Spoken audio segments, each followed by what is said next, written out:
Alright, so this little guy's name is Hawkeye, and Hawkeye is a western box turtle. And he comes from the western regions of the United States. Even though this turtle is very small, he is full grown, so he doesn't get very large. Females are a little bit bigger, a little taller as well, and can weigh a little bit more than the males do.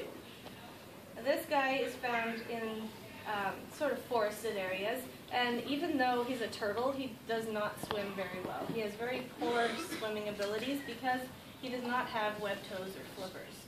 So instead he stays on dry land where he'll just walk around and explore. He likes to dig and burrow a lot as well, though he will go to shallow water in order to drink, to soak, and to cool himself down if he needs to do so. Now this guy can live for about 40 to 50 years on average. Even though it's rare, some have lived up to 100 years. So it's quite a long time. We don't know how old he is, so there's no background information on him. He was found outside wandering around, almost got hit by a car, and he's not supposed to be here, so he couldn't stay here in the wild. He would have been eaten or died of improper environments and things like that. Other animals might have gotten to him. But the way that he does protect himself, because he can't dive like other turtles and get to the bottom of a lake or a stream, is to tuck his head into his shell and his feet, and he's got a hinge on the bottom part, so this piece of his shell actually moves up and down. So it closes up completely when he goes in. He seals himself inside the shell. Nothing can get in there and open it up or try to pry it open. He's got very strong muscles to hold that flap shut, and he's well protected inside the shell. Now, he has no teeth, but he has a sharp little beak, and his beak is good for breaking open snails' shells, for eating slugs, worms, beetles, grubs, other little animals like mice or rat babies that he might come across if he finds a nest. And he also eats a lot of berries, fruits, vegetables, flowers, and other plants. Does his mouth snap like a snapping turtle's? He's not aggressive like a snapping turtle, but he definitely does grab like one. So all turtles typically eat that same way. He's pretty quick about it too when he wants to, because of course any little bug or thing moving around is going to get away if he's not quick enough. So this is a reptile show. We do mix it up a little bit and introduce amphibians as well.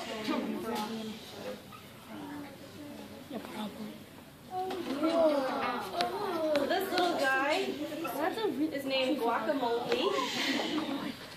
Guacamole is a white tree frog, and he comes from the rainforest in Australia.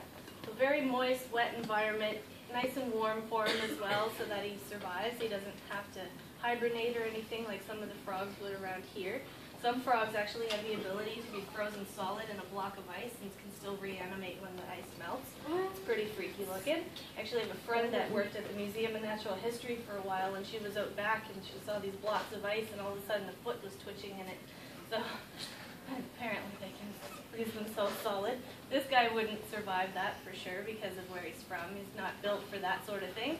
But this little guy is a little bit different from reptiles. Even though they're all cold-blooded animals, these ones don't have scales like reptiles do, and his skin's very absorbent. So he actually drinks through his skin by soaking water up into his body. He doesn't drink by mouth like other animals do. And he holds a lot of that liquid inside so that he stays hydrated and won't dry out and shrivel up in the sun. But he also uses it as a defense because it has no scales to protect his skin. He's not poisonous, and he also has no teeth. The only thing he can do is kind of try and gross out other animals or startle them by squirting water at them. So he'll just shoot it right out of his butt. What? If he needs to.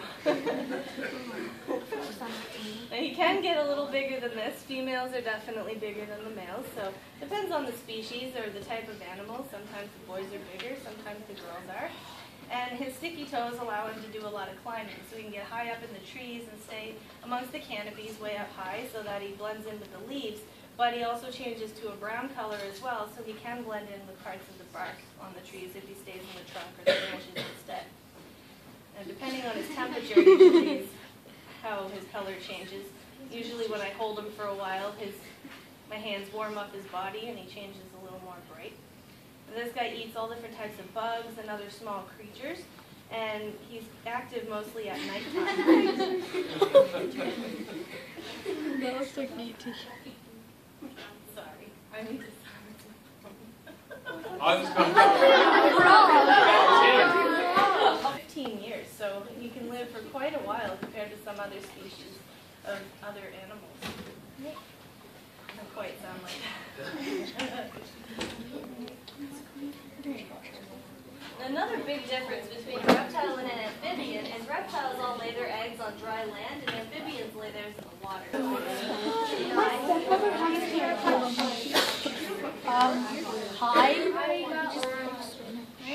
This is Aragog. Aragog is a Brazilian salmon pink bird eater. This is one of the largest species of tarantulas. Now there are different types of tarantulas. There's thousands of species, but there's the old world tarantulas and the new world ones. This one is a new world tarantula. Now what makes them different from the others is all of the little hairs on their body can actually be kicked off and into the face of another animal. And those hairs all have tiny little barbs on them, so they embed themselves into the skin or tissues or membranes of the animal's nose and throat. So if they breathe in those hairs or get them in their eyes, it can cause a lot of damage, a lot of irritation, and it can do the same to our skin. So one reason she's inside the box and stays in it is because I'm very sensitive to the hairs. It makes me very itchy, and she is quite a nasty tarantula, so she will kick hairs everywhere, and I wouldn't want anyone else to itch either.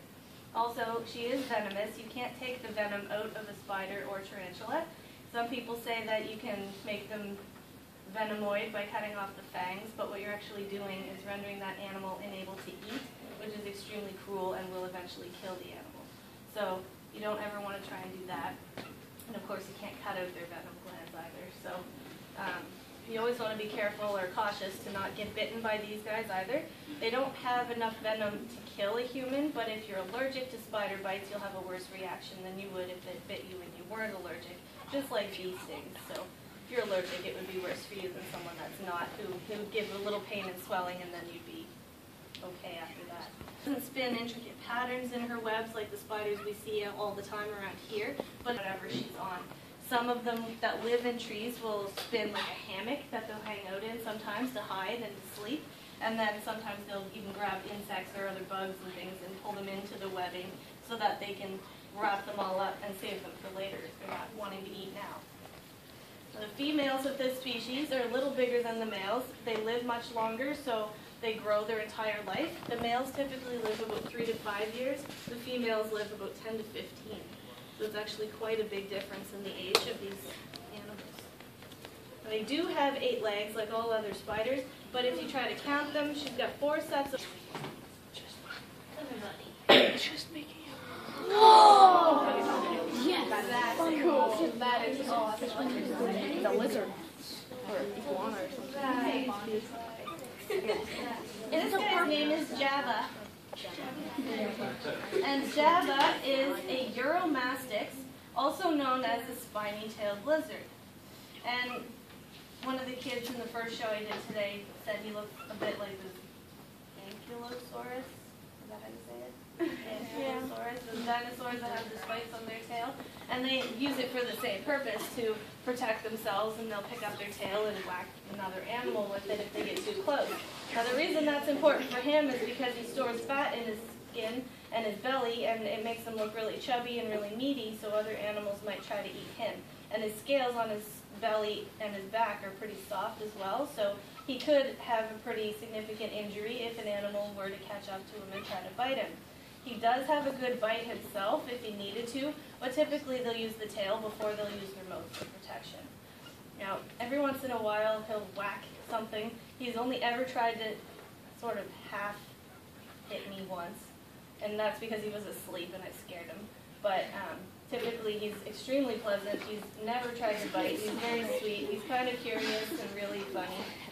But his tail's pretty well armored, so if he wedges himself underneath a rock, which he does to go to sleep at night because he still has natural instincts, nothing will try and hurt him because his tail's stuck out. It's a turtle.